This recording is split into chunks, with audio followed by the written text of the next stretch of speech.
Mohali murder case से जुड़ी एक बड़ी खबर है। गैंगस्टर गोल्डी बराड़ के खिलाफ एफआईआर दर्ज कर ली गई है। गोल्डी बराड़ ने ली थी मर्डर की जिम्मेदारी। कल हुआ था मोहाली के एसएसपी ऑफिस में मर्डर। मृतक की पत्नी के बयान पर एफआईआर दर्ज की गई है।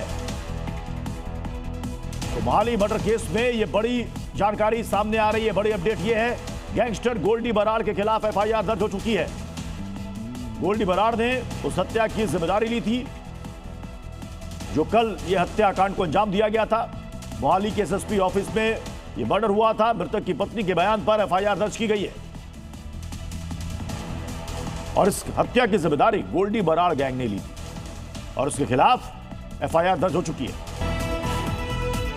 विमान हादसे का शिकार हुए महाराष्ट्र के डिप्टी सीएम अजीत पवार का बारामती में होगा अंतिम संस्कार। गृह मंत्री अमित शाह, बीजेपी अध्यक्ष नितिन नवीन होंगे शामिल। अंतिम दर्शन के लिए विद्या प्रतिष्ठान रखा गया है पार्थिव शरीर। अजीत पवार की मौत पर टीएमसी, कांग्रेस, आप और आरजेडी ने उठाए सवाल, जताई साजिश की आशंका। देवेंद्र फडणवीस ने कहा, मौत पर ओछी राजनीति सही बात नहीं है। शरद पवार ने त्रासदी को सियासी रंग नहीं देने की अपील की सभी से। यूजीसी विवाद पर सुप्रीम कोर्ट में सुनवाई। याचिका में नए नियमों को भेदभावपूर्ण और सामान्य वर्ग के मौलिक अधिकारों का हनन करने वाला बताया। देश भर में विरोध प्रदर्शन जारी।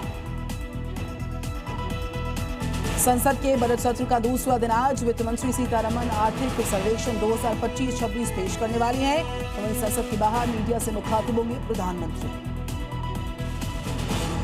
मुख्यमंत्री योगी का विरोधियों पर प्रहार, कहा बीमार मानसिकता के लोगों ने पूर्वी यूपी को मच्छर और माफियाओं के आगोश में ला दिया था। शक्ति असुरों के हाथ में आएगी तो विध्वंस होगा और देवों में आएगी तो लोगों के जीवन में परिवर्तन। हिमाचल में बर्फबारी और बरसात से जनजीवन बुरी तरह से प्रभावित। 4 हाईवे समेत 885 सड़कें बंद हुई। 3000 से ज्यादा ट्रांसफार्मर्स ठप होने से बिजली और पानी की आपूर्ति बाधित हुई। बर्फबारी की वजह से कश्मीर घाटी के 80% से ज्यादा हिस्से में बिजली गुल। कई प्रमुख हाईवे बंद। 2 से 5 फीट तक बर्फबारी के बाद गुलमर्ग, शोपियां, सोनमर्ग और कुपवाड़ा जैसे इलाकों में कई गांव का जिला मुख्यालय से संपर्क कटा। गुरविंदर सिंह मौर्य केस में मोहाली पुलिस ने गैंगस्टर गोल्डी बराड़ के खिलाफ दर्ज की एफआईआर। सोशल मीडिया पोस्ट के जरिए बराड़ और गोदारा गैंग ने ली हत्या की जिम्मेदारी। माता पिता पर पुलिस की सख्ती को लेकर पंजाब सरकार को धमकाया। केरल के पीएफआई जिहादी साजिश मामले में एनआईए का बड़ा एक्शन। 9 ठिकानों पर एक साथ छापेमारी।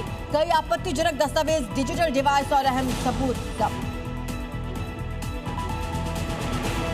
अमेरिका ने फिर दी ईरान को धमकी। डोनाल्ड ट्रंप ने कहा, एक और नौसैनिक बेड़ा ईरान की तरफ तेजी के साथ बढ़ रहा।